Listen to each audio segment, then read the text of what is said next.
Note में एक चीज रह गई थी, वो बताने लगा। इफेक्ट ऑफ रेट चेंज था, वो बता रहा हूं।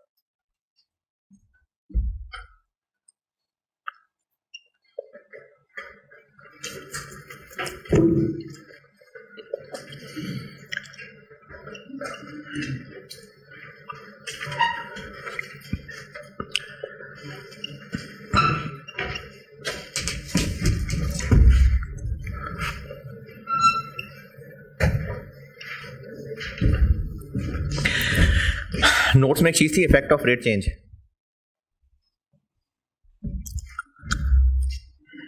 वो जो टैक्स रेट कम ज्यादा है ना डिविडेंड पे, जो कल सवाल में भी किया था कि हम नॉर्मल इनकम टैक्स 30% लगा रहे हैं जबकि डिविडेंड पे 10% लग रहा है। टेक्निकली वो भी इफेक्ट ऑफ रेट चेंज ही है, वो भी रेट चेंज ही की वजह से है, लेकिन ये एक डिफरेंट कॉन्टेक्स्ट में है जो बात बताने लगा। वो जो इफेक्ट ऑफ रेट चेंज की एक लाइन है ना नोट में, टैक्सेशन वाले नोट में, चैप्टर में पेज 13,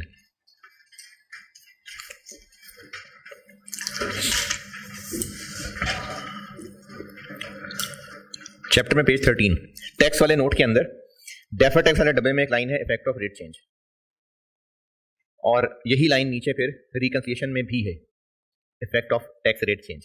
ये समझा रहा हूं, डेफर टैक्स के डब्बे में है ना line effect of rate change ये बताने लगा। और यही वाली लाइन नीचे चौथी लाइन लिखी हुई है, तीसरी, effect of tax rate change. तो जो कल तक सवाल में कर लिया जिसमें डिविडेंड का रेट डिफरेंट था, वो भी टेक्निकली है इफेक्ट ऑफ रेट चेंज, लेकिन ये जो चीज अब बता रहा हूं ये थोड़ा सा डिफरेंट कॉन्टेक्स्ट में है। ये वाहिद मिसाल नहीं है इसकी, इसके अलावा और मिसालें भी हो सकती हैं, लेकिन एक मिसाल ये है जिससे मैं आपको एक कॉन्सेप्ट समझाने लगा। एक मशीन खरीदी 500 मिलियन की, ईयर 1 में अकाउंटिंग डेप्शन इतनी, टैक्स डेप्शन इतनी, डेफर टैक्स कैलकुलेट करते हैं।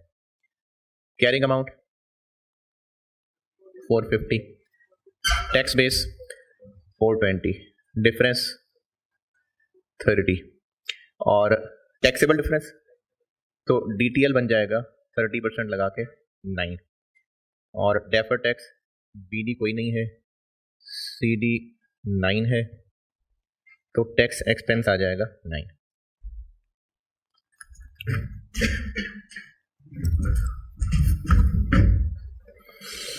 Year 2 accounting depreciation 50, tax depreciation 68, tax rate 40। Year 2 में मजीद कितना डिफरेंस अराइज होगा? दोबारा जब डेफर टैक्स कॉन्सेप्चुअली बताया था ना शुरू में, तो वो बात मैं बताता था डेप्रिसिएशन के फर्क से।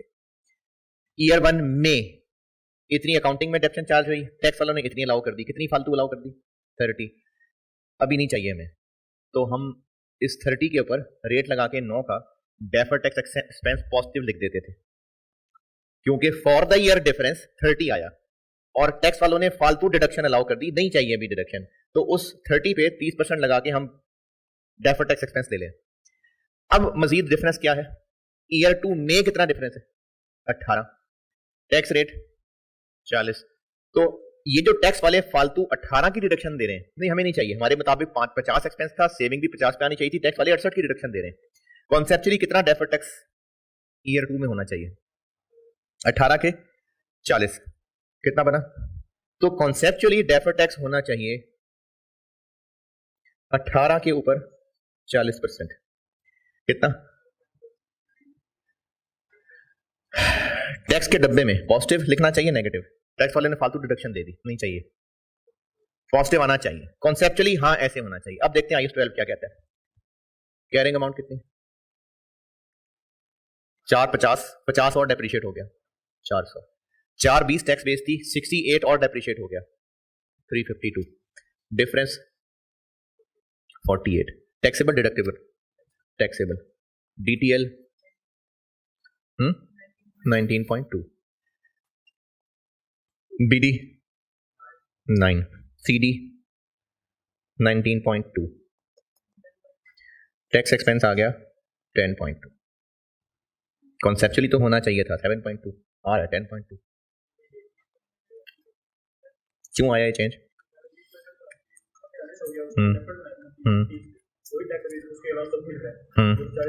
अभी तो नहीं मिला वैसे, ठीक है। और कोई?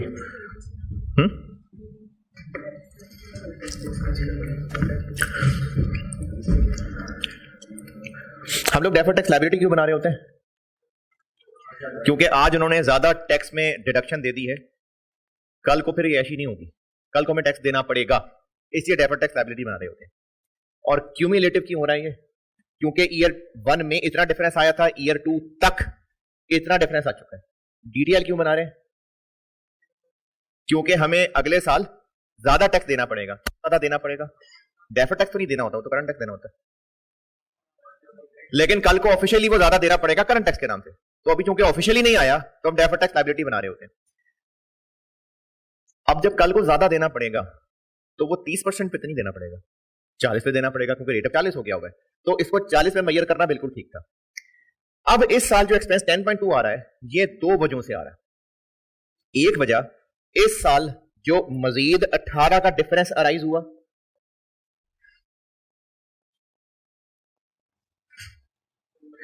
और दूसरा वो जो पिछले साल हमने 30 के डिफरेंस पे 30% लगाया था, उस पर अपडेट करने के लिए हमें 10 और लगाना पड़ेगा।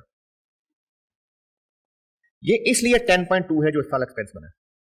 तो इस साल का डेफर्ड टैक्स एक्सपेंस 10.2 है, लेकिन दुनिया वालों को बताना पड़ेगा कि असल में फॉर द ईयर जो मजीद डिफरेंस अराइज हुआ वो तो इतना है, लेकिन हमने जो पुराने साथ लेके चलने थे उनके ऊपर रेट अपडेट करने की वजह से इतना डेफर्ड टैक्स और बनाना पड़ा।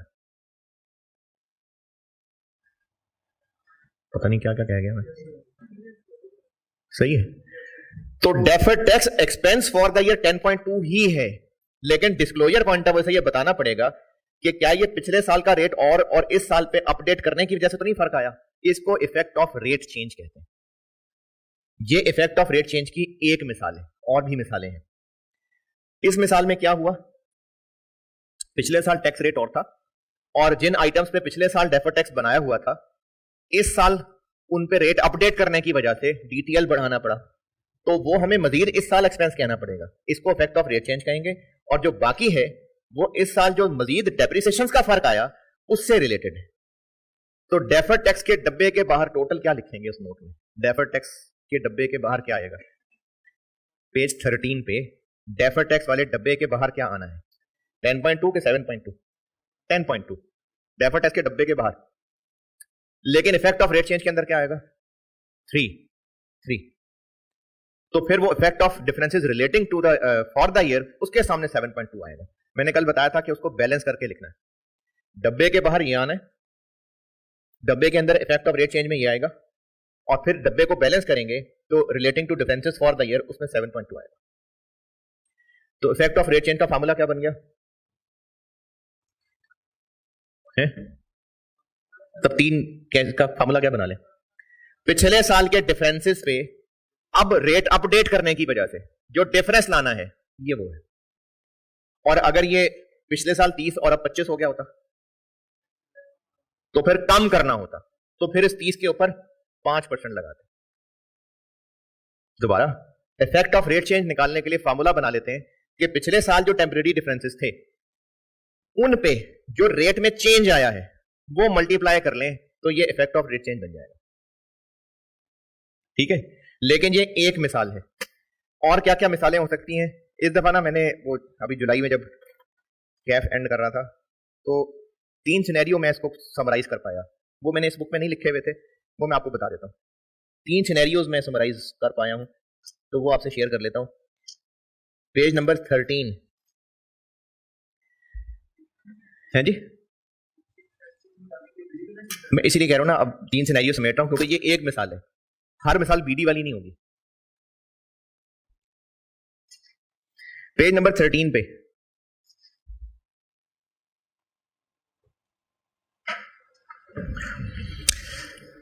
इफेक्ट ऑफ रेट चेंज की फिगर कैसे निकलनी है, वर्किंग वन। नीचे आए वर्किंग वन पे,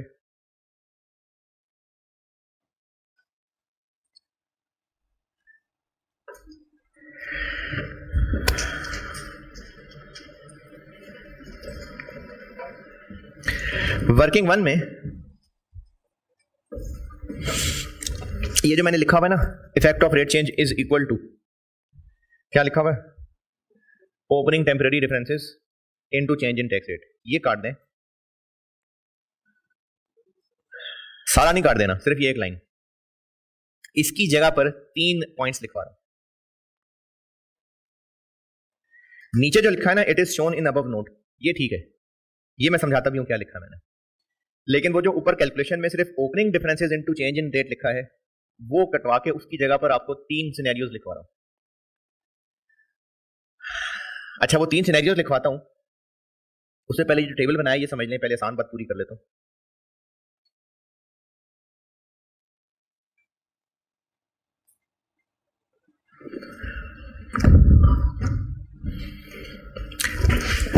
इस 3 को उस डब्बे के अंदर पॉजिटिव लिखना है कि नेगेटिव लिखना है? इस मिसाल में क्यों पॉजिटिव? अगर पिछले साल टैक्सेबल था, मतलब डीटीएल बनता था, और टैक्स रेट और बढ़ रहा है, तो और टैक्स देना पड़ेगा, तो डब्बे के अंदर इसको पॉजिटिव लिखेंगे। लेकिन अगर टैक्स रेट 30 से 25 हो रहा होता तो नेगेटिव लिखते, और अगर ये टैक्सेबल की बजाय डिडक्टेबल डिफरेंस होता तो डेफर्ड टैक्स एसिड बनाया होता। अब अगर 30 से 40 हो रहा होता तो और नेगेटिव करते, और 30 से 25 हो रहा होता तो ये मैंने इधर डब्बे में लिखा हुआ है।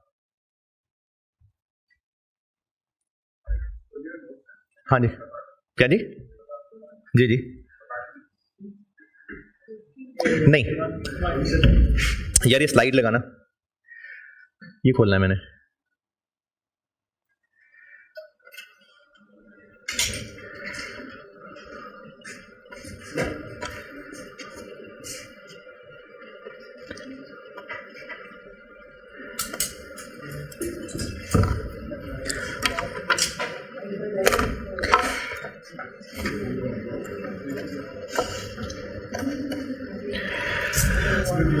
अच्छा, अभी ना बहुत सारे सवाल ना पूछिएगा, क्योंकि मैंने एक पास पेपर का सवाल कराना है, वो सवाल पूरा कर लें।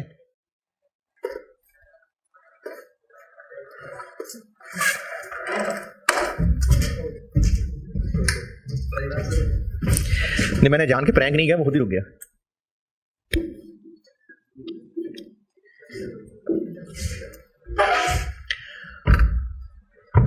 ये भी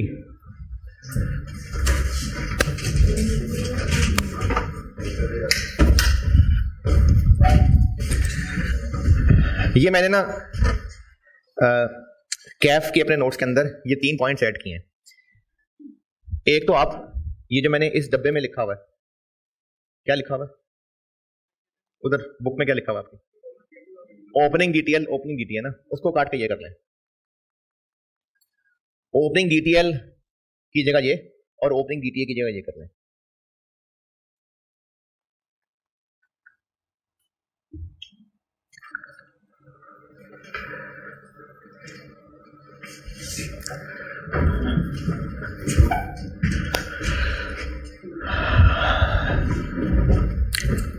ये पढ़ा जा रहा है?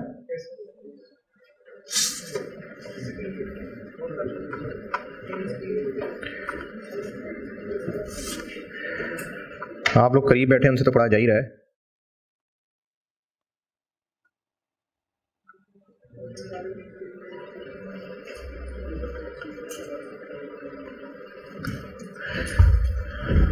ये लाइंस पढ़ी जा रही है? वो जो इक्वेशन काटी है ना, उसकी जगह ये 3 लाइनें लिखनी है। है, जगह नहीं है को रजिस्टर पे लिख लें।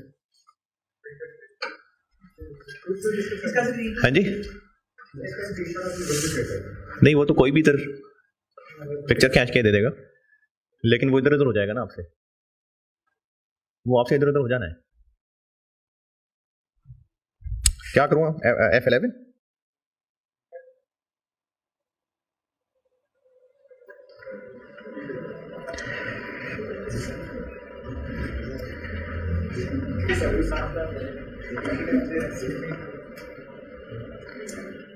ज्यादा हो गया।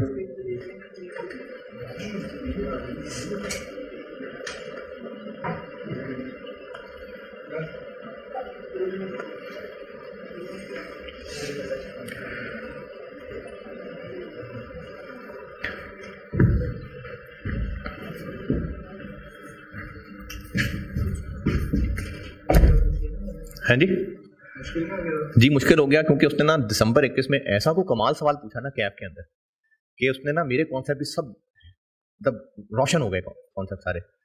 तो उसके बाद जब बड़ी तसल्ली से उस सवाल को समझा तो ये समरी बनी। कैब का पता नहीं सितंबर 21 है कि स्प्रिंग 22 है, मेरा ख्याल सितंबर 21 है। बहुत ही उसने कमाल चीज पूछ ली थी। तो फिर ये समरी मैंने पूरे रिसर्च करने के बाद ये समरी निकाली है। असल में मसला ये है कि आईएएस के अंदर ना ये चीजें नहीं लिखी हुई है। आईएएस के अंदर बस इतना लिखा हुआ है कि इफेक्ट ऑफ रेट चेंज है बस। अब वो किस तरह से हो सकता है वो कोई तजुर्बे करने के बाद ही पता चलता है। तो अब ये कैफ का एक सवाल टेस्ट हुआ, उससे मुझे भी बहुत कुछ सोचने पे मिला। उसके बाद बड़े तजुर्बे करने के बाद मैंने ये कंक्लूजन निकाला कि अगर इस साल का हम करंट टैक्स में जो रेट यूज कर रहे हैं और डेफर्ड में जो यूज कर रहे हैं वो सेम है, लेकिन पिछले साल टैक्स रेट कुछ और था। इस साल करंट की कैलकुलेशन में भी वही रेट यूज कर रहे हैं, डेफर्ड में भी वही रेट यूज कर रहे हैं, और नॉर्मली ऐसा ही होता है, यानी अब तक यही होता आया था। तो अब तक दिमाग भी यहीं तक गया हुआ था। जो इस साल डेफर्ड और करंट टैक्स के लिए रेट यूज हो रहा है वो और है, लेकिन पिछले साल टैक्स रेट और था। तो फिर वो करेंगे जो भी मिसाल में समझाया है कि ओपनिंग टेम्परेरी डिफरेंसेस के ऊपर ये टैक्स रेट चेंज लगना है। और अगर ओपनिंग टैक्सेबल डिफरेंसेस थे तो रेट बढ़ रहा है तो पॉजिटिव, कम हो रहा है तो नेगेटिव। और अगर ओपनिंग डिडक्टेबल डिफरेंस था तो बढ़ रहा है रेट तो नेगेटिव, रेट कम हो रहा है तो पॉजिटिव। क्या पॉजिटिव नेगेटिव क्या बता रहा हूँ कि डब्बे में क्या लिखना है, पॉजिटिव लिखना है कि नेगेटिव लिखना है। अगर इस साल का rate current tax deferred tax दोनों वर्किंग में एक है, पिछले साल और था, तो फिर ये effect of rate change opening differences पे लगना है। लेकिन अगर इस साल जो करंट टैक्स का रेट है और जो पिछले साल डेफर्ड का रेट था,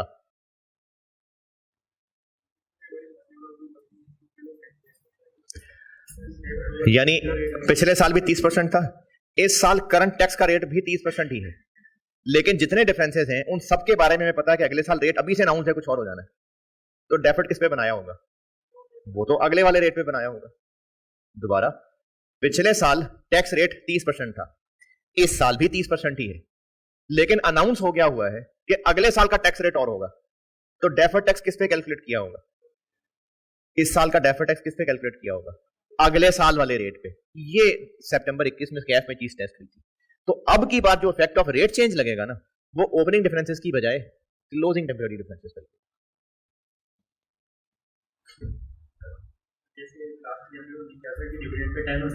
इसलिए मैं वो 10 पे कैसे नहीं किया था, 30 पे कैसे नहीं किया था, बाद में उसको चेंज करके 20 पे होना चाहिए। नहीं, वो तो इसी साल ही नॉर्मल का रेट और डिविडेंड का रेट और था ना। मैं बात कर रहा हूं कि अभी से अनाउंस है कि इस साल रेट तो 30 था, अगले साल पे एप्लीकेबल रेट 35 होगा। है एग्जांपल ही दे रहा हूं ना कि इस साल का नॉर्मल टैक्स रेट 30% है, अभी से अनाउंस है with effect from 1 January 23 tax rate 35 होगा। तो डेफर्ड टैक्स हमने 35 पे कैलकुलेट किया होगा। डेफर्ड टैक्स फ्यूचर के रेट पे ही करते हैं, तो हमने इस साल का क्लोजिंग डेफर्ड टैक्स 35 पे किया होगा। तो अब जो इफेक्ट ऑफ रेट चेंज आना है वो क्लोजिंग डिफरेंसेस पे। हाँ, तो उसी साल ही की बात कर रहा हूं। और इस पर सोच विचार करने के बाद, तजुर्बे करने के बाद मुझे ये केस भी बनता नजर आया। ये एग्जाम में तो नहीं अभी तक आया, लेकिन मेरे बहुत सारे तजुर्बों के बाद ये रेट भी ईजाद हुआ मुझसे। आज तक इम्तिहानों में पहला पॉइंट आया हुआ है दूसरा पॉइंट ऑटम 21 में कैफ में टेस्ट हुआ तो इस तरफ एक्सप्लोर हुआ, फिर तजुर्बे करना शुरू किया तो मुझे तीसरा सिनेरियो भी एक समझ आया, ये तीसरा मैंने लिख दिया। बंद कर यार, रिकॉर्डिंग बंद कर।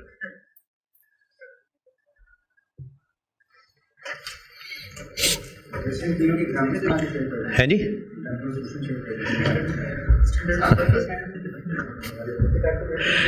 अच्छा ठीक है, मैंने जो जिन फाइल पे तजुर्बे किए मैं वो शेयर कर लेता हूँ, लेकिन वो देखनी नहीं है आपने, देखनी कहाँ है आप, नहीं देखेंगे यार।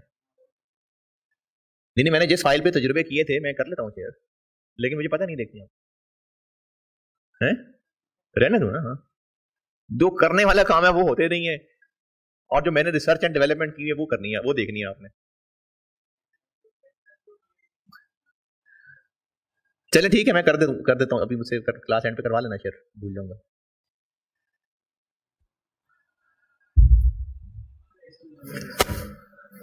हाँ जी, इसको पिक्चर नहीं क्लियर आएगी तो भेज दो ग्रुप में।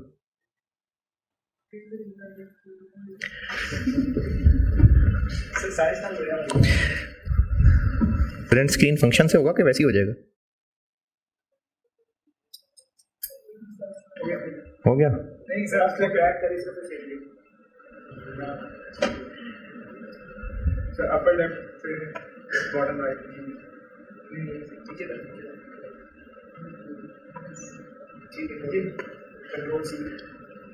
फिर से कंट्रोल सी,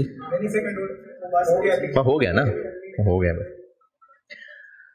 चले ठीक है जी, कर दें यार लाइट ऑन।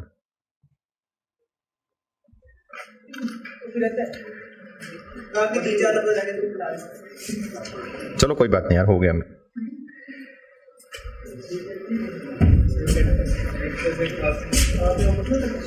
अब क्या वो पिक्चर्स में चला गया?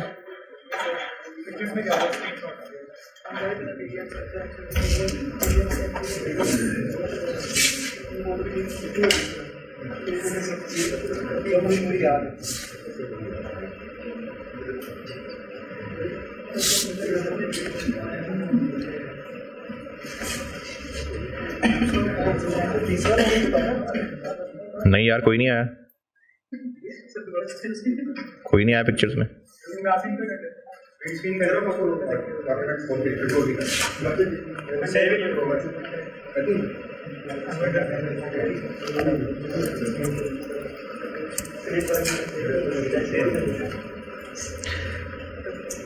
ये मैंने वर्ड खोल के इस पे कंट्रोल वी कर दिया तो आ गया, आ गया।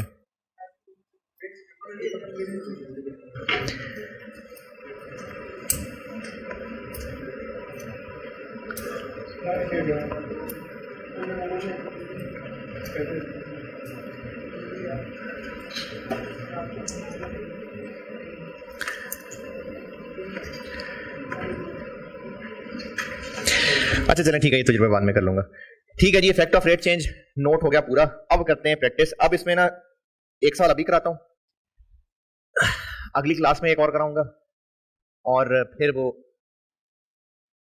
कंसोलिडेशन से रिलेटेड एक सवाल। यानी अब प्रैक्टिस है, IAS 12 खत्म है सच, जो उसमें बताने वाली चीजें थी वो खत्म हो गया। अब कंसोलिडेशन से रिलेटेड एक दो चीजें बतानी है, अदरवाइज IAS 12 खत्म। एक सवाल अभी कर लेते हैं, बाकी एक या दो कल कर लेते हैं। अभी पढ़ लीजिए आप, क्वेश्चन 6 पढ़ लें पास्ट पेपर्स में, पास्ट पेपर्स का क्वेश्चन 6 यानी जून 18। एलिफेंट लिमिटेड,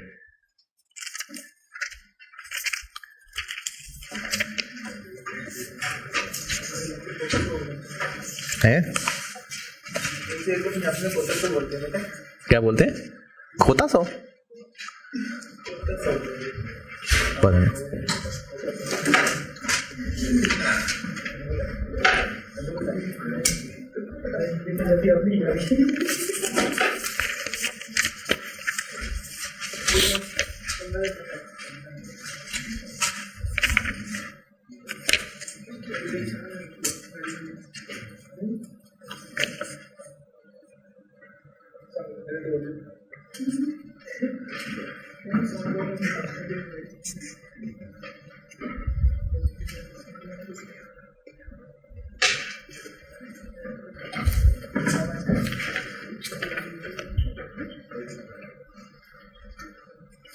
नाराज हो?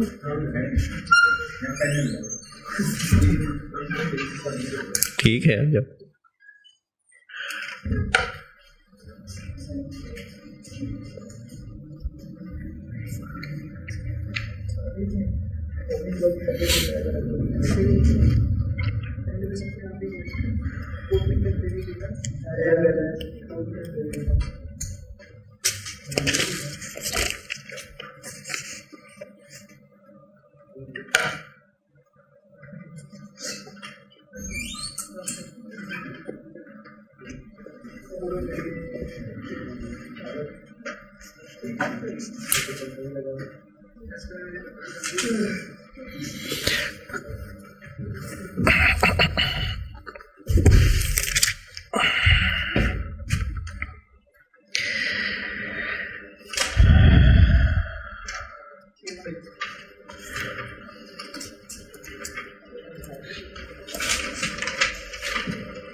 हाँ जी पढ़ लिया तो मैं करूं।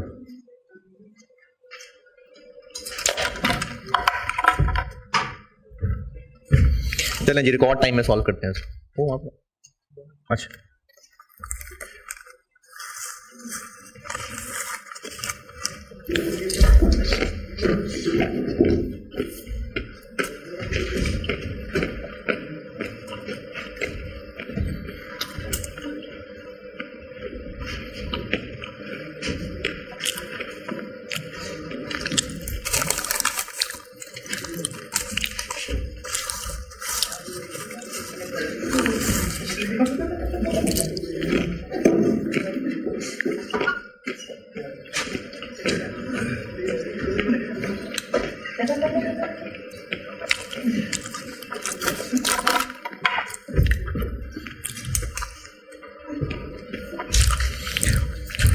सवाल की रिक्वायरमेंट है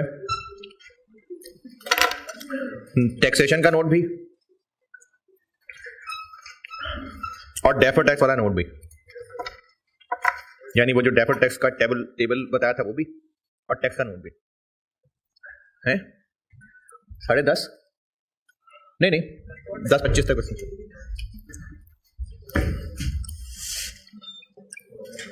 बस देखना रिकॉर्ड टाइम में। ये रिकॉर्ड हो रहा है ना? हाँ तो रिकॉर्ड टाइम में हो रहा है सवाल सॉल्व है। नहीं ये रिकॉर्ड हो रहा है ना, टाइम रिकॉर्ड हो रहा है। नोट बनाना है और मेरा ख्याल है कि एक पेज पे आ ही जाएगा वैसे। नहीं टैक्स रिलेशनशिप डब्बा, चलें 1-1.5 पेज लग जाएगा। Current tax rupees million, accounting profit कितना 103। पॉइंट नंबर 1 हो गया। पॉइंट नंबर 2 डोनेशन है ऐसी जिसपे टैक्स वालों ने डिडक्शन अलाउ नहीं करनी तो ऐड बैक कर दें। और 30 मिलियन ऐसे एक्सपेंसेस आ रहे हैं जो टैक्स वाले कैश बेसिस पे अलाउ करेंगे तो इनको भी ऐड कर देते हैं। तो एक डोनेशन हो गई कितनी 12 और एक कुछ एक्रूड एक्सपेंसेस हो गए 30। पॉइंट नंबर 3 अदर इनकम में 10 मिलियन की गवर्नमेंट ग्रांट ऐसी आ रही है जिसको टैक्स वालों ने माफ कर दिया, एग्जेम्प्ट है। और डिविडेंड ऐसा आ रहा है जिसको टैक्स वालों ने 10% लगाना है। तो गवर्नमेंट ग्रांट एग्जेम्प्ट है वो निकाल देते हैं।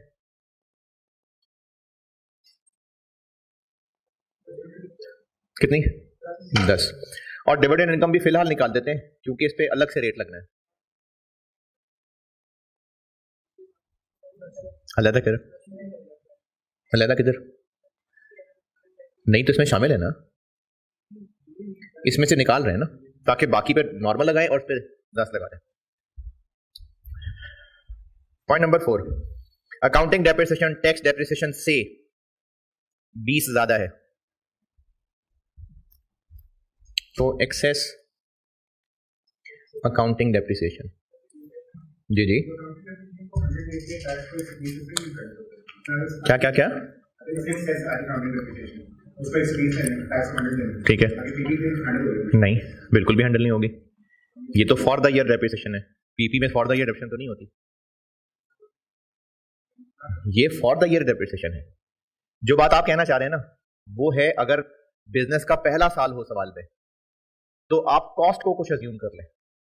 जो बात आप कैफ की कहना चाह रहे हैं ना वो तब हो सकती है अगर बिजनेस का पहला साल सवाल में नजर आ रहा है तो फिर आप कॉस्ट को 100 200 500 अज्यूम कर लें जब इस तरह का मामला हो तो।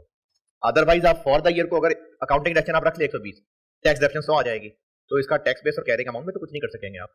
ये तो फॉर द ईयर है, पता नहीं पीपी में कितना डिफरेंस है।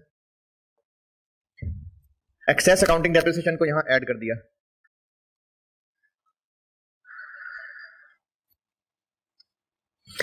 पॉइंट नंबर 5, पॉइंट 5 ये वो है जो कल बात बताई थी कि इस साल ये ओसीआई में जा रहा है तो इसको हमने फिर वो डेफर टैक्स साथ ही क्रेडिट कर देना है। ये वो वाली चीज है, ये काम आएगी डेफर टैक्स के नोट बनाते हुए। अभी इसका क्या करना है? कुछ भी नहीं, क्योंकि ये तो ओसीआई में गया है गेन, तो पीबीटी में तो उसका कोई काम नहीं है। अगर होता ना कोई लॉस रिवर्स हुआ होता पीएनएल में आया होता फिर हम इसको यहां से लेस करते। तो ये वो चीज है जो कल ओसीआई बताई थी, तो इसको डेफर टैक्स का नोट बनाते हुए लिखेंगे। ठीक है, पॉइंट नंबर 6 IFRS 2। 5000 ऑप्शंस हैं, 12 लोग हैं और इनको सर्विस कंडीशन दी है 2 साल की, तो वेस्टिंग पीरियड हो गया 2 साल। 31 दिसंबर 17 पे खड़े हैं हम और हमारा बेस्ट अंदाजा है कि 2 लोगों ने छोड़ देना है। तो हम लोगों ने IFRS 2 में कैलकुलेशन करते हुए अल्टीमेटली उन फिगर्स तक बेस्ट एस्टीमेट पहुंचना होता है जो अल्टीमेटली होंगी एक्सरसाइज। तो 12 लोग हैं बेशक, लेकिन 2 ने छोड़ जाना है, तो हम 10 के ऊपर कैलकुलेशन करेंगे। 10 लोग, 5000 ऑप्शंस, लेकिन वैल्यू कौन सी? कब की फेयर वैल्यू?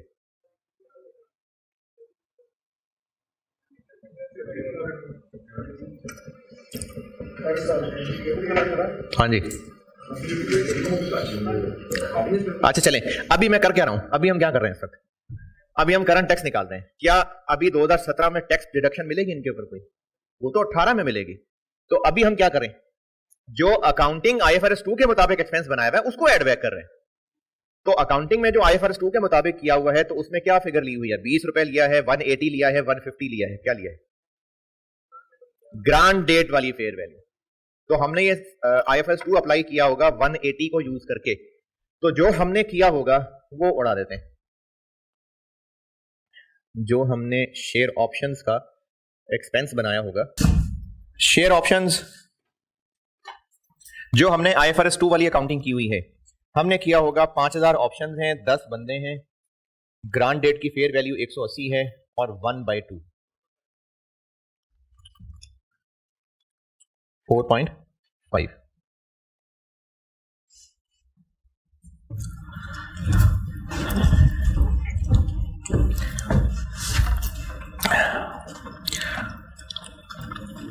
पॉइंट नंबर 6 का बाकी काम डेफर टैक्स में आएगा। पॉइंट नंबर 7, इसका क्या करना? पॉइंट 7 का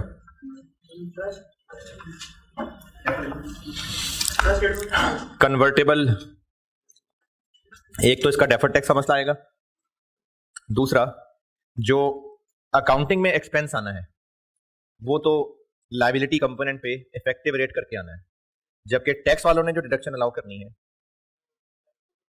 वो अलाउ करेंगे टोटल अमाउंट। ये कैसे पता टोटल अमाउंट? क्योंकि टैक्स वालों ने डिडक्शन वही अलाउ करनी है जो ऑफिशियली पेमेंट होनी है। तो ऑफिशियली पेमेंट होनी है कूपन रेट, और ये बात उन्होंने लिखी भी हुई है कि tax authorities do not allow any deduction for the imputed discount on liability component. यानी जो हमने IFRS 9 के मुताबिक, नहीं IAS 32 के मुताबिक लायबिलिटी कंपोनेंट निकाला होगा और उसके ऊपर जो हम लोग इफेक्टिव रेट वाली अकाउंटिंग कर रहे होंगे वो नहीं अलाउ करते। क्या अलाउ करेंगे? वो जो कूपन है वो अलाउ करेंगे। तो हमने क्या एक्सपेंस बनाया होगा, इसके लिए तो I-32 वाली अकाउंटिंग करनी पड़ेगी। टोटल लोन कितना, टोटल TFCs बनेंगे 1.5 मिलियन, 100 रुपए का एक, तो 150। जबकि लायबिलिटी कंपोनेंट कितना, ये कैसे निकलेगा? कॉन्ट्रेक्चुअल कैश फ्लोस की डिस्काउंटिंग मार्केट रेट पे, मार्केट रेट कितना 12%, तो कॉन्ट्रेक्चुअल कैश फ्लोस हैं 10%, कितने साल तक, 18, 19, 20, 17, 18, 19, 20, 4 साल है। कॉन्ट्रेक्चुअल कैश फ्लोस की डिस्काउंटिंग करेंगे 12% पे, तो लायबिलिटी कंपोनेंट आ जाएगा 150 मिलियन, हर साल 10%, यानी 15 मिलियन। इस पे लगेगी annuity discounting 1 minus 1.12 power minus 4.12, और एंड पे 150 मिलियन वापस, इस पे लगेगी single amount discounting. Contractual cash flows की मार्केट रेट पे discounting, I-32 contractual cash flows की मार्केट रेट पे डिस्काउंटिंग, तो ये लायबिलिटी कंपोनेंट निकलेगा कितना 140 पॉइंट, तो इक्विटी कंपोनेंट आ गया 9 पॉइंट, ये आ गया इक्विटी कंपोनेंट।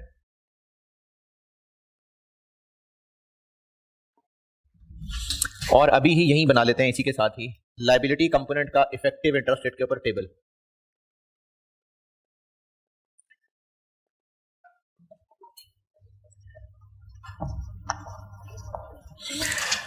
स्टार्टिंग पॉइंट 140.89, 31 दिसंबर 17, ये इफेक्टिव वाला रेट, ये टेबल किस इफेक्टिव रेट से बनेगा 12। टोटल TFCs की अमाउंट में से इक्विटी कंपोनेंट निकालने का तरीका होता है कि लायबिलिटी कंपोनेंट को यानी कॉन्ट्रेक्चुअल कैश फ्लोस को मार्केट रेट पे डिस्काउंट करें और फिर उसी मार्केट रेट से इसका टेबल बनाएं, तो 12% 16.91, जबकि contractual cash flow 15, this plus this minus this,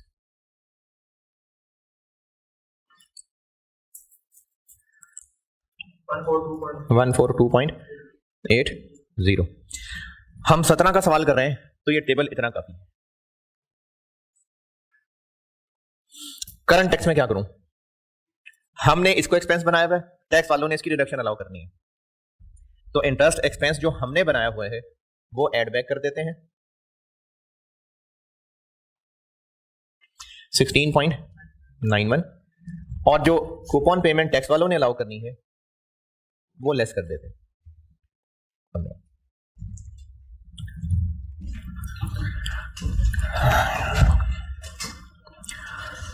ये है पॉइंट 7। पॉइंट नंबर 8 ये क्या है, ओपनिंग डेफर्ड टैक्स है, 0.9 टैक्स रेट है। करंट टैक्स में और क्या आएगा,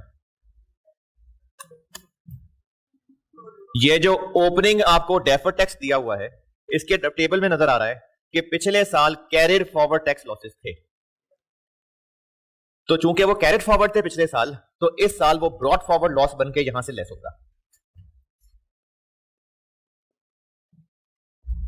85।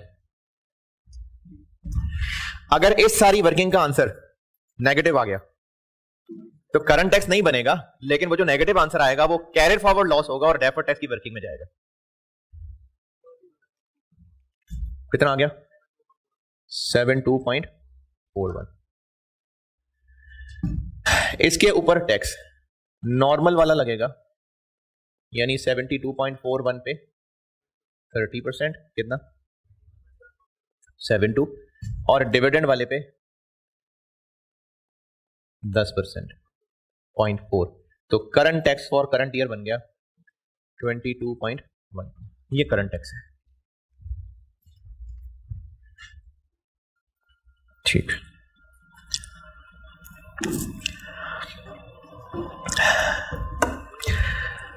चलिए रिकॉर्ड टाइम में करंट टैक्स हो गया, अब डेफर्ड टैक्स पे आते हैं।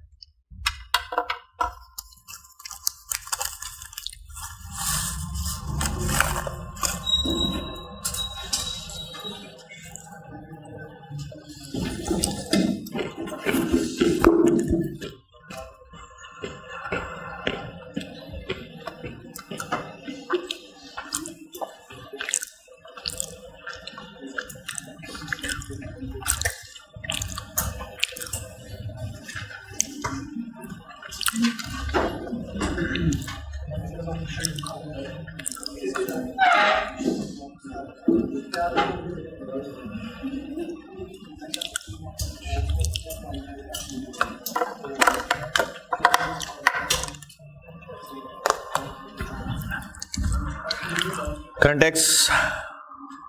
Tax okay.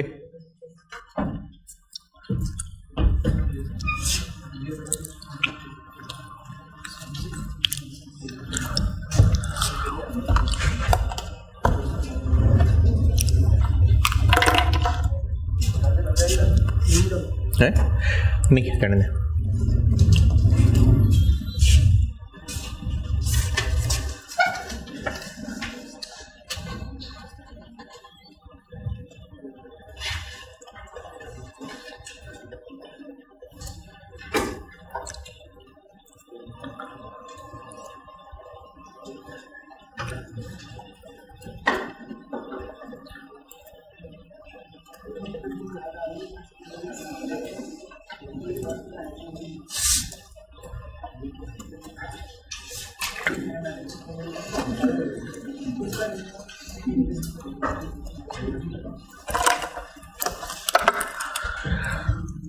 Deferred tax.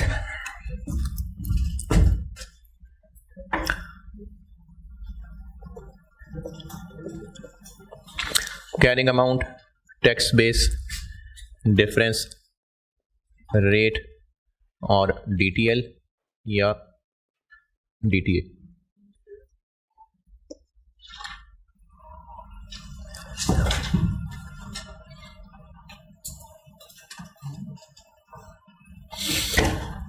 जी सबसे पहले कोई एसेट लायबिलिटी,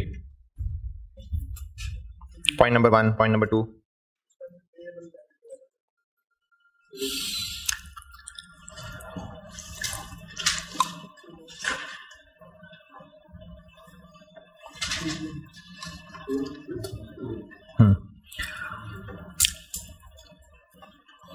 जी पॉइंट नंबर 1 पीबीटी है। पॉइंट नंबर 2 ये एक्रूड एक्सपेंसेस, ये लायबिलिटी में आके लिखता हूं।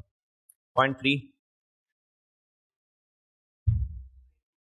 हाँ जी इसमें कोई एसेट लायबिलिटी नहीं, कुछ नहीं है। एक गवर्नमेंट ग्रांट की इनकम है और एक डिविडेंड की इनकम है। कहीं ऐसा तो नहीं कहा कि डिविडेंड रिसीवेबल है।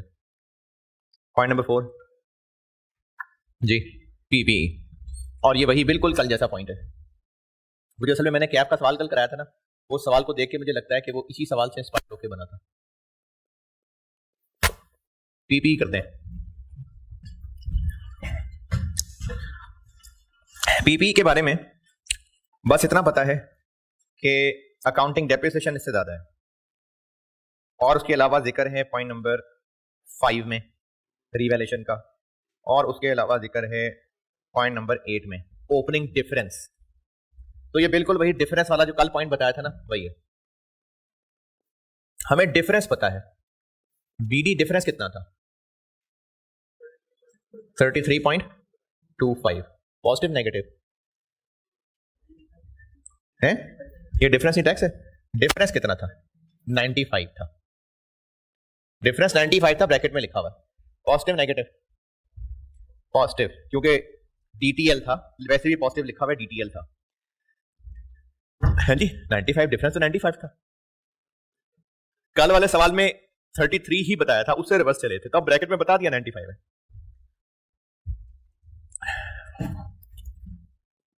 डेप्रिसिएशन अकाउंटिंग की टैक्स से ज्यादा है, प्लस माइनस। अकाउंटिंग की ज्यादा है तो अकाउंटिंग वाला साइन। डिस्पोजल कोई नहीं है। एडिशन कोई नहीं है। रीवैल्यूएशन कितनी, और ये कैरिंग अमाउंट ही रीवैल्यू हुई होगी, टैक्स बेस तो रीवैल्यू नहीं हुई होगी, तो वही यहां पर कैरिंग अमाउंट में 60 रीवैल्यू।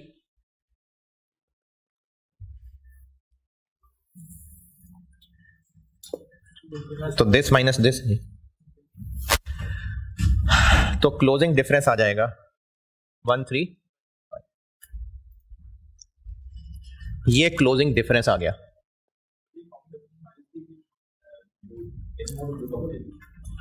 अच्छा चले ये ले, चले ये ले। अकाउंटिंग डेप्शन 120 क्या रेट था, ये ले 120। Tax depreciation 100। तो डिफरेंस वाले कॉलम में क्या आएगा, दिस माइनस दिस 20 नेगेटिव। अब ये 135 डिफरेंस की अमाउंट आ गई, कैरिंग अमाउंट टैक्स बेस ना सही, डिफरेंस की अमाउंट आ गई। और कोई asset,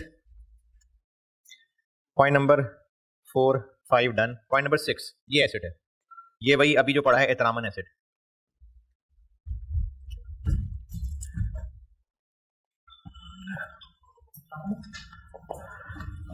carrying amount 0, tax base 5000 options, 10 बंदे, ईयर एंड पे खड़े होकर अपडेट करना है। कितने पे, 150 पे, श्योर। टैक्स वालों ने किसकी डिडक्शन देनी है, टैक्स वालों ने किस चीज की डिडक्शन देनी है, इंट्रिंसिक वैल्यू की। As per tax laws intrinsic value of share option on exercise date is applicable. तो इंट्रिंसिक वैल्यू होती है शेयर की market value minus exercise price.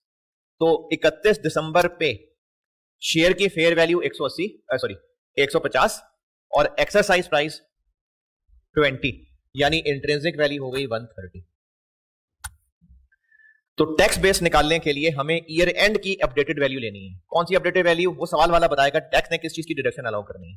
तो उसमें लिखा हुआ है कि इंट्रिंसिक वैल्यू अलाउ करेंगे। तो इंट्रिंसिक वैल्यू होती है शेयर की फेयर वैल्यू माइनस ऑप्शन की एक्सरसाइज प्राइस, तो वो 130 बनती है, और इनटू 1/2।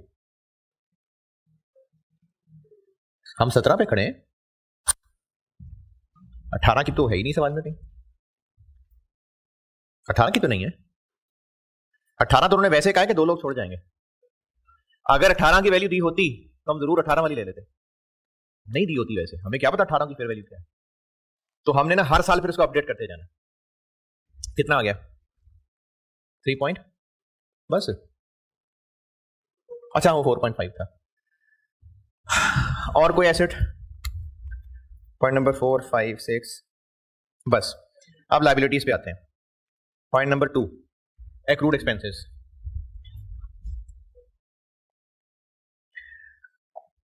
कैरिंग अमाउंट कितनी 30 और टैक्स बेस 0, क्योंकि टैक्स वालों ने इसकी रिलेटेड एक्सपेंसेस की डिडक्शन कैश बेसिस पे देनी है। Point number 3, point number 4, point number 5, point 6, point 7 टीएफसीज की कैरिंग अमाउंट कितनी, ये, और tax base for tax purposes तो ये टीएफसी 150 गई है, तो टैक्स बेस 150, ये 142, 142.8 150।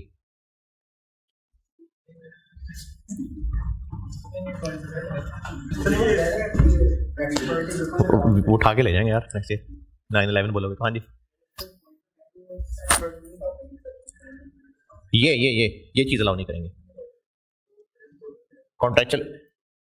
नहीं देखें,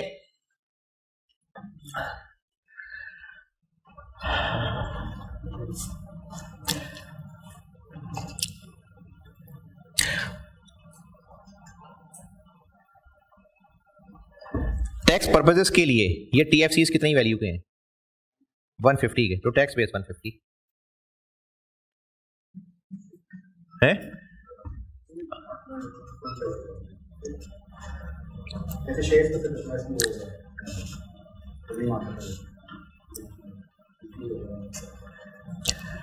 और कोई एसेट लायबिलिटी,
अच्छा, ये जो कन्वर्टेबल है ना, इनकी टैक्स बेस यही टोटल अमाउंट ही है।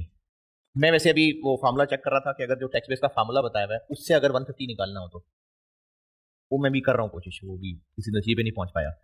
12 सवाल पूरा कर लूँ तो टैक्स बेस इनकी ये पूरी 150 है। उस फार्मूले से जो टैक्स बेस का फार्मूला है उसे 150 कैसे आ रही है वो मैं भी साथ साथ तजुर्बे कर रहा हूँ। हाँ, याद कर लें।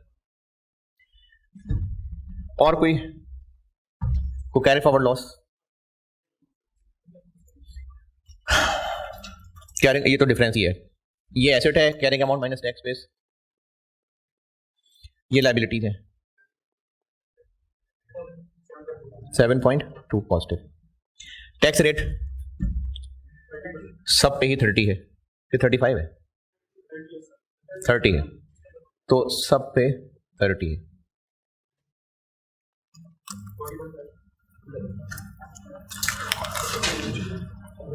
कितना? 40.5, 0.98, 9, 2.16।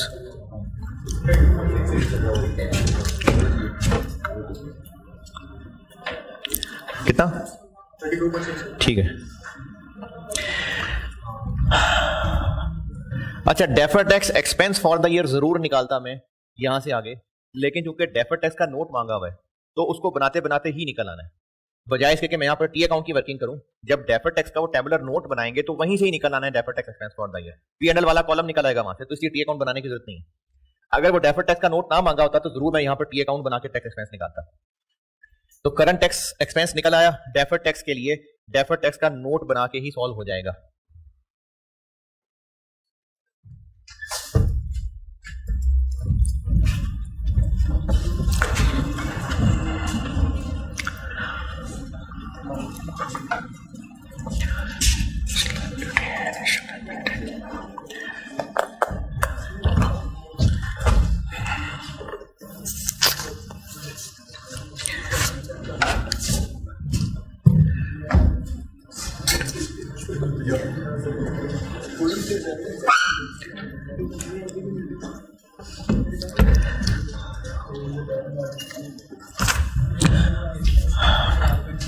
सवाल की रिक्वायरमेंट है डेफर्ड टैक्स का नोट और टैक्स एक्सपेंस का note.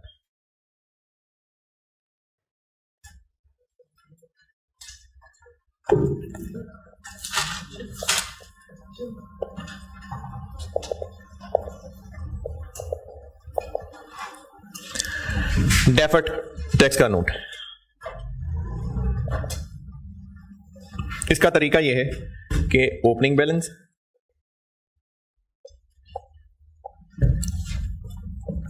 recognized in equity, OCI और P&L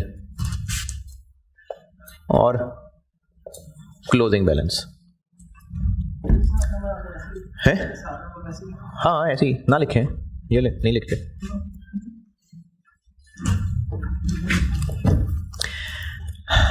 deferred tax comprises of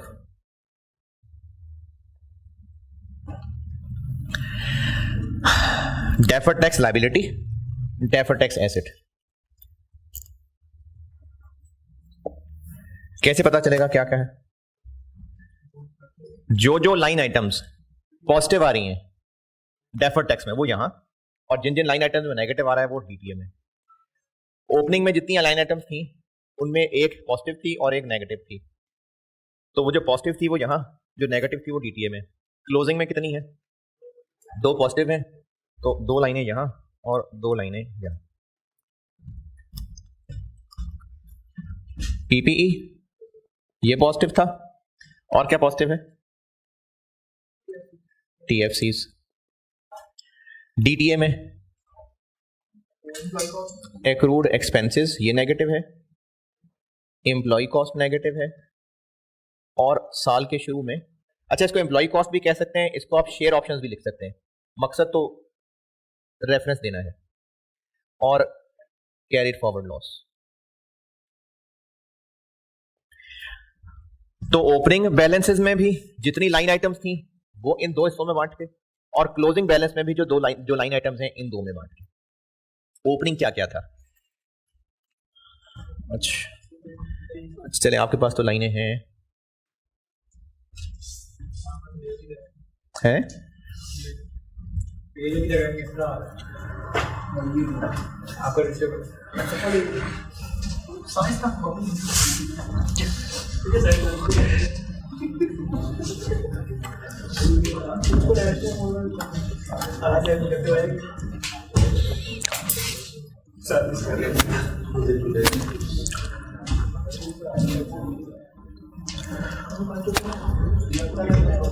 क्या जी? मेरी ड्राइंग बहुत अच्छी थी।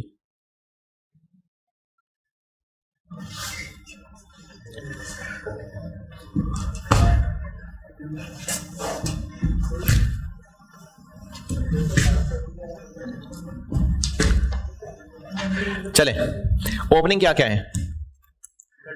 पीपीई में 33.25 पॉजिटिव और 29 पॉइंट नेगेटिव, और टोटल हो गया 3 पॉइंट, ये टोटल हो गया।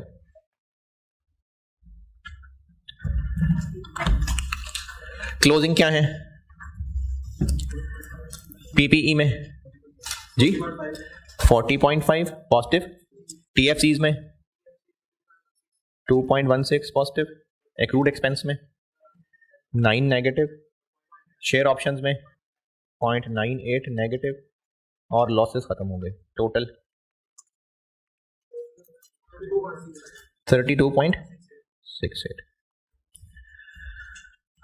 ड्यूरिंग द ईयर एक है रीवैल्यूएशन, उसमें ओसीआई वाला जो गेन गया होगा उसका डेफर्ड टैक्स, वो यहां कहां लिखूं? कितना? रीवैल्यूएशन वाला कितना? 60 का 30%। पॉजिटिव लिखूं नेगेटिव लिखूं? पॉजिटिव, क्योंकि हमने किया होगा पीपीई डेबिट, सरप्लस क्रेडिट और डेफर्ड टैक्स क्रेडिट 18, ये किया होगा हमने, तो पॉजिटिव क्रेडिट हो रहा है यहां पॉजिटिव। और इसके अलावा ये कल बताई थी बात, इनिशियली पहले ही दिन जो लायबिलिटी की कैरिंग अमाउंट है और जो टैक्स बेस है पहले दिन इनिशियली, उसमें कितना डिफरेंस आ रहा है? इतना। ये डिफरेंस इस इक्विटी कंपोनेंट की वजह से आ रहा है, तो जो इनका डेफर्ड टैक्स बनेगा वो भी इसी में ही जाके डेबिट या क्रेडिट, डेबिट या क्रेडिट,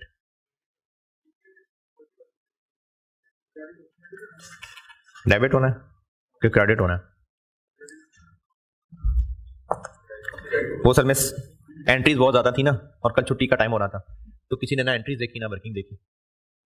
प्रैक्टिस क्वेश्चन 11 देखें, प्रैक्टिस क्वेश्चन 11 पूरा पेज था एंट्रीज का, आखिर में वर्किंग 1 थी, अगले पेज पे वर्किंग 2 थी, तो घड़ी और वर्किंग में से कोई एक चीज ही देख सकते थे।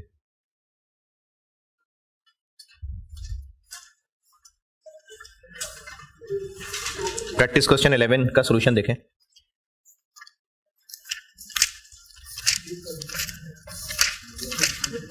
हाँ जी,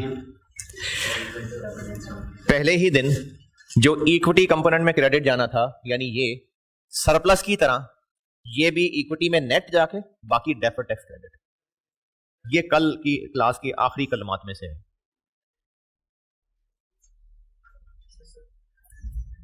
ओसीआई वाली फिगर, चले इसको रट्टा लगा लेते हैं। ओसीआई वाली फिगर तो पॉजिटिव नेगेटिव हो सकती है। पॉजिटिव है तो गेन है तो पॉजिटिव लिखेंगे, लॉस है तो नेगेटिव लिखेंगे। टीएफसीज की इक्विटी कंपोनेंट वाली फिगर पॉजिटिव यानी है।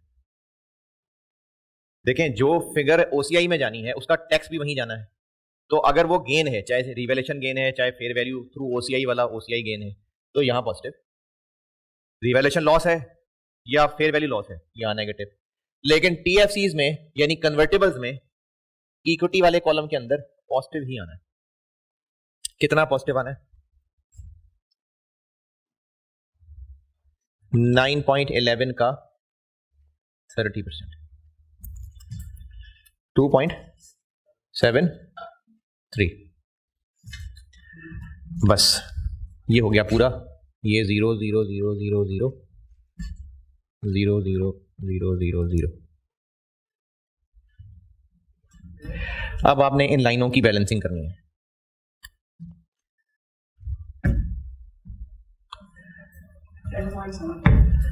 बैलेंसिंग कैसे करेंगे? क्लोजिंग में से इन सब को रिवर्स कर दें। क्या मतलब रिवर्स कर दें? पॉजिटिव फिगर है तो माइनस कर दें, नेगेटिव फिगर है तो प्लस कर दें। क्लोजिंग कॉलम में से इन सब को रिवर्स कर दें, तो this minus minus minus 10.75 negative, this minus minus minus minus 0.57 negative, this minus minus minus 9 negative. ये भी ऐसे ही आ जाएगा। ये this minus minus minus 29.7। P and L वाला कॉलम निकलेगा क्लोजिंग में से। ये तीनों कॉलम रिवर्स कर दें, जबानी याद रह जाएगी बात ना। इसका टोटल करिए 8 पॉइंट पॉजिटिव, इसका टोटल 2.73 और इसका टोटल 18।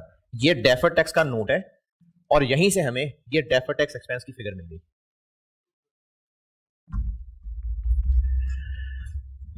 दस 25 मैंने अंदाजा नहीं कहा था वैसे।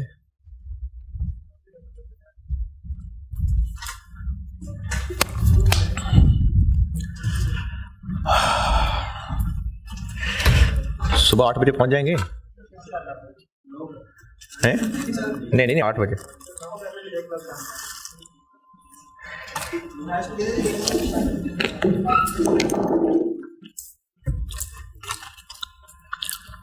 टाइम पे आ जाना यार, है मेरा वेट करना है, मेरा वेट कर लेना मैक्सिमम क्या 8 बजे, 1 घंटा वेट कर लेना। अगर मैं 10 बजे तक ना आया तो 11 बजे चले जाना है। नहीं नाश्ता मैं करके आऊंगा सीधा कर ला।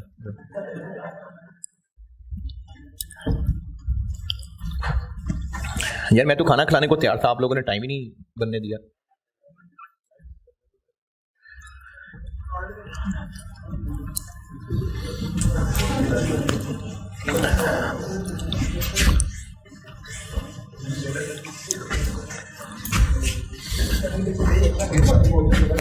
हाँ जी यार, सुबह और 2 सवाल रखे हैं मैंने। टैक्स का नोट, टैक्स का नोट करंट टैक्स और प्रायर ईयर है।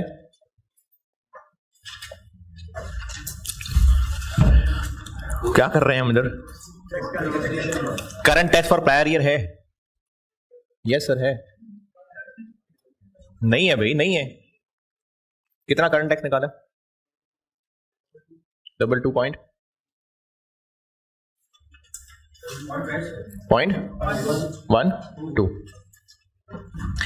डेफर्ड टैक्स का डब्बा, इफेक्ट ऑफ रेट चेंज है? जी है। नहीं डिविडेंड नहीं, इफेक्ट ऑफ रेट चेंज पिछले साल और था, इस साल और है, वो वाला इफेक्ट ऑफ रेट चेंज और relating to differences for the year. ये कहां लिखना है? 8.45। ये डेफर्ड टैक्स के डब्बे का टोटल है। इफेक्ट ऑफ रेट चेंज कैसे निकालें? इस साल का करंट टैक्स भी हमने 30 पे किया है, डेफर्ड टैक्स भी 30 पे ही किया है, लेकिन ओपनिंग जो था वो 35 पे था। तो फिर ओपनिंग डिफरेंसेस पे देखें, ओपनिंग डिफरेंसेस एक 95 था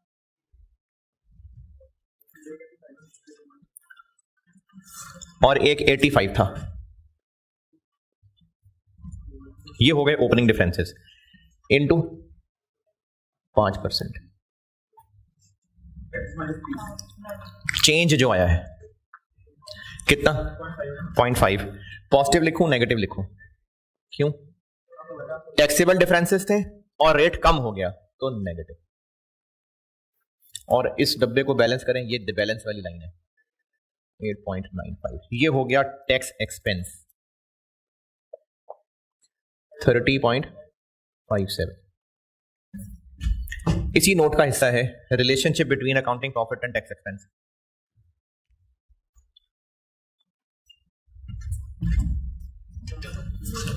है हाँ, बस खत्म हो गया सवाल। देखें 5 मिनट रह गए बस।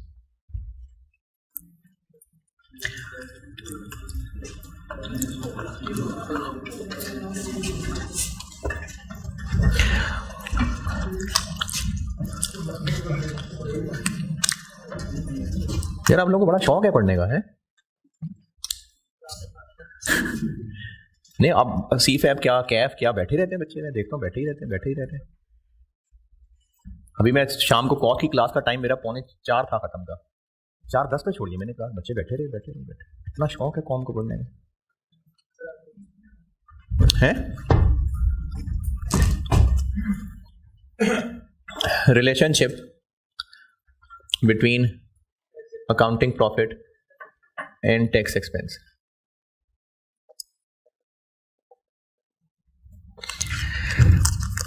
Accounting profit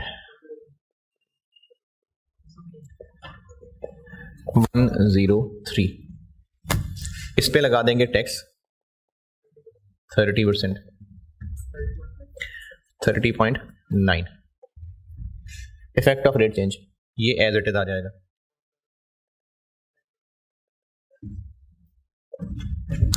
.5। और इन रिकंसाइलिंग आइटम्स में से क्या क्या है? कोई एग्जेम्प्ट इनकम, कोई inadmissible expense, dividend pay lower rate है, डोनेशन एग्जेम्प्ट है और गवर्नमेंट ग्रांट। हाँ जी,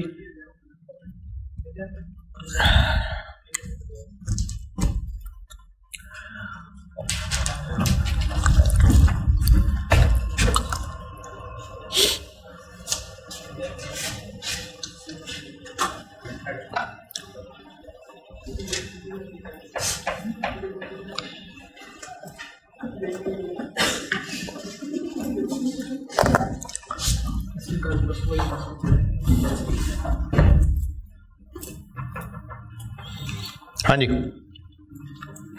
क्या क्या चीजें हो गई जी? वो डिविडेंड इनकम पे लोअर रेट आ गया।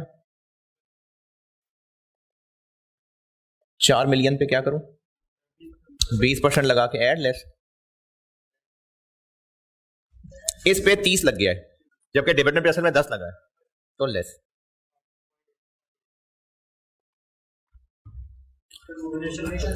डोनेशन नहीं अलाउड।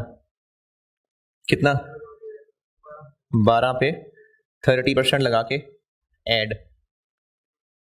और गवर्नमेंट ग्रांट थी एक, वो एग्जाम थी। कितना? 10 पे 30 लेस। और हाँ जी, देखें टैली हो रहा है? हाँ जी, नहीं हो रहा, करें तो सही।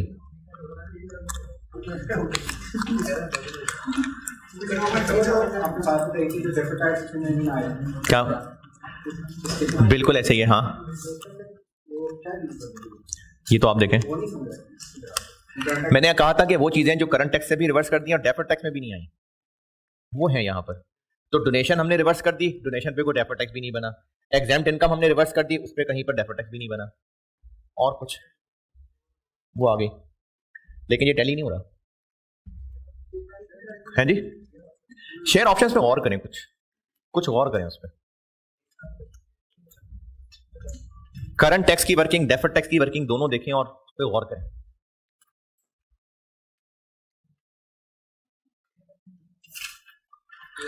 एक तो बात सही है, बाची शेयर ऑप्शन गई है तो है तो कुछ उसी में ही, लेकिन क्या 2 बंदे, और नहीं हमने तो 10 बंदों की है कैलकुलेशन।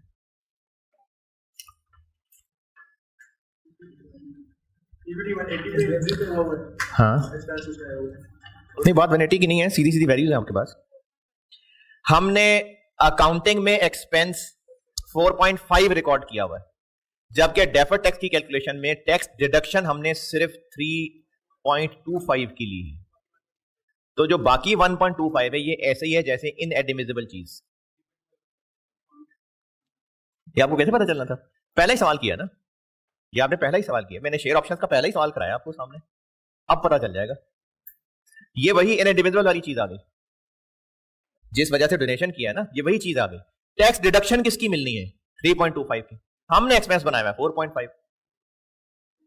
देखें डेफर्ड टैक्स की वर्किंग में हमने यही तो कैलकुलेट किया है कि टैक्स में डिडक्शन 3.25 की मिलनी है, जबकि हमने फॉर द ईयर एक्सपेंस बनाया हुआ है 4.5। तो वो जो ज्यादा एक्सपेंस बनाया हुआ है तो वो इनएडमिसिबल जैसी चीज है, वो भी यहां ऐड हो जाएगा। तो शेयर ऑप्शन में ये अब पढ़ ली ना शेयर ऑप्शन, तो अब पता लग गया, बस कॉन्सेप्ट वही है, लेकिन शेयर ऑप्शंस अब आई हैं सामने। तो 4.5 हमने बनाया हुआ है, टैक्स डिडक्शन सिर्फ 3.25 है, तो इस बाकी पे 30 लगा के ये बिल्कुल इनएडमिसिबल जैसी चीज है। ये ऐसे ही है जैसे हमने एक बिल्डिंग खरीदी और उस पर डेप्रिसिएशन टैक्स वालों ने बस इतनी अलाउ करनी है, बाकी नहीं अलाउ करनी। या कह लें कि हमने रिसर्च कॉस्ट इनकर की 4.5, टैक्स वाले कहते हैं नहीं आपके कागज पूरे नहीं है, हम आपको सिर्फ इतनी अलाउ करेंगे, तो बाकी इनएडमिसिबल टाइप चीज होगी। कितनी पॉइंट इंशाल्लाह टैली होगा 30.57।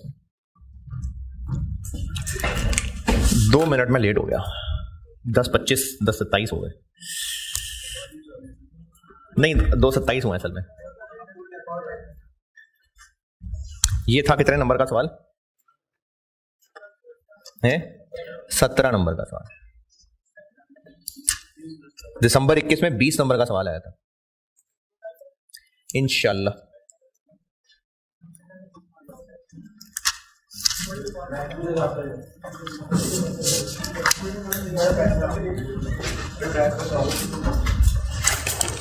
चलें यार, आज सुना ही देता हूं, इतने दिन से नहीं सुनाया था।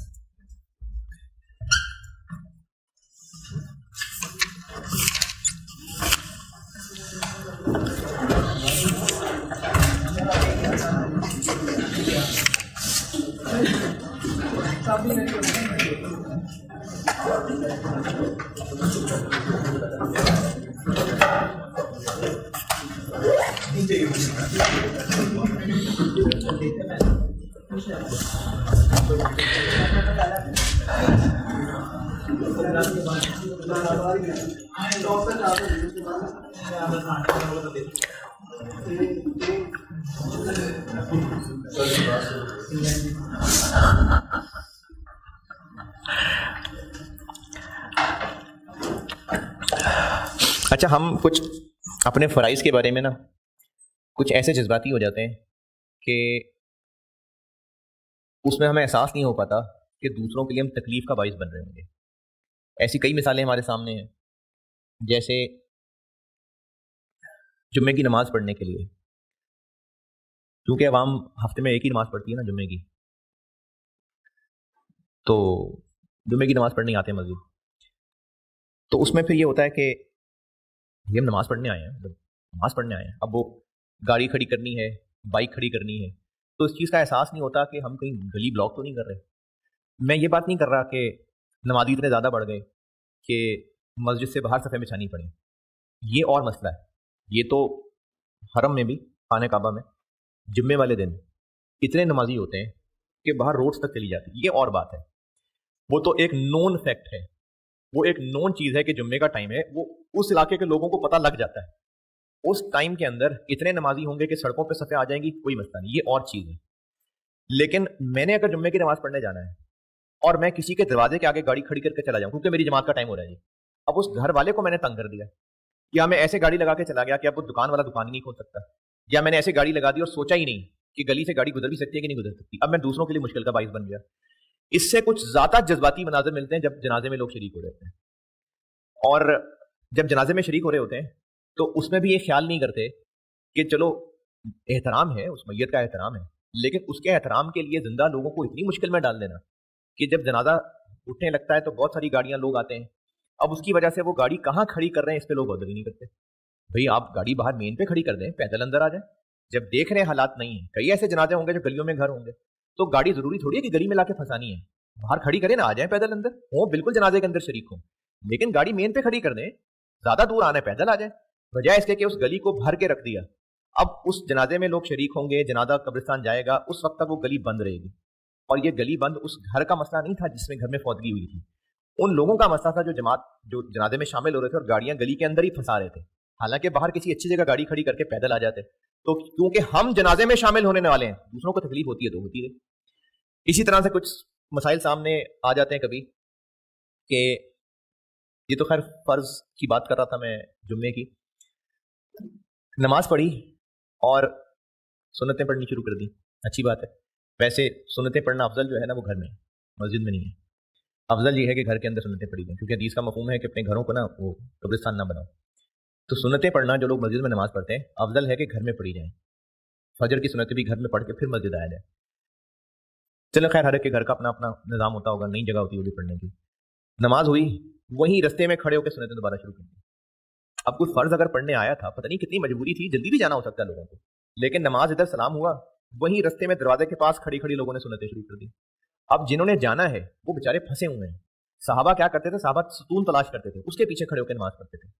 तो दूसरों के लिए मुश्किल नहीं डालनी, अपनी इबादत में दूसरों को मुश्किल में नहीं डालना। इसी तरह से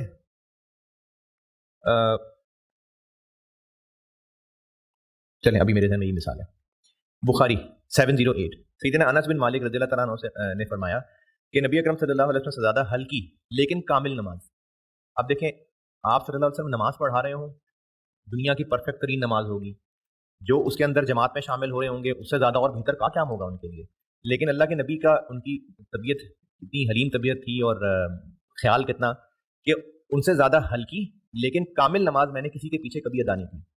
अगर आप सल्लल्लाहु अलैहि वसल्लम बच्चे के रोने की आवाज़ सुन लेते तो इस ख्याल से कि कहीं उसकी माँ परेशानी में मुब्तला ना हो, नमाज मुख्तसर कर देते। इसका मतलब ये नहीं कि 4 थी तो 3 रखते पढ़ लेते, तब अगर बहुत लंबी किरत है तो उसको छोटा भी कर लेते, क्योंकि मुश्किल में पढ़ रही है कौन।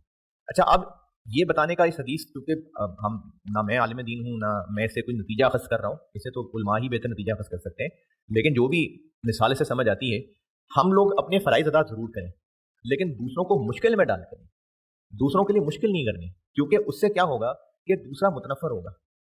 मैं अगर दूसरों को मुश्किल में डाल के फ़राइज़ अदा करूंगा ना, दूसरा मुतनफ़र होगा। लेकिन इन चीज़ों का ये मतलब हरगिज़ नहीं है कि अजान की आवाज़ भी नहीं आनी चाहिए, दूसरा तंग होगा। शर्म आनी चाहिए, अगर हमें अजान की आवाज़ से हम तंग हो रहे हैं तो हमें शर्म आनी चाहिए। इसी तरह से मस्जिद क्यों बना दी भाई, सब अपना अपना घर पढ़ लेते, नहीं, दीन के अंदर मस्जिद है, जुम्मे का इज्तिमा है, वो होनी है जमात की नमाज। तो दूसरों को मुश्किल में न डालने का मतलब ये नहीं कि हम फ़राइज़ ही छोड़ने शुरू कर दें, या जो वाजिब कुर्बानी है, वाजिब है जो ज़िलहज की कुर्बानी है, तो वो कुर्बानी ना करें, दूसरों लोग मुश्किल में आ जाएंगे। नहीं, जो दीन के शायर हैं वो अमल तो करने हैं, लेकिन दूसरों को मुश्किल में डालने का मतलब ये है कि अगर उसका कोई बेहतर तरीका हो सकता था, अगर मैं बाइक ध्यान से साइड पे खड़ी कर सकता था तो मैं साइड पे खड़ी करूं, अगर मैं रास्ते की बजाय पिलर के पीछे नमाज पढ़ सकता था तो मैं पिलर के पीछे नमाज पढ़ूं, दूसरों के लिए मुश्किल ना करूं। तो अपने फ़राइज़, अपनी इबादत में दूसरों को मुश्किल में नहीं डालना, बस ये मिजाज है। कल मुलाकात होगी इंशाअल्लाह।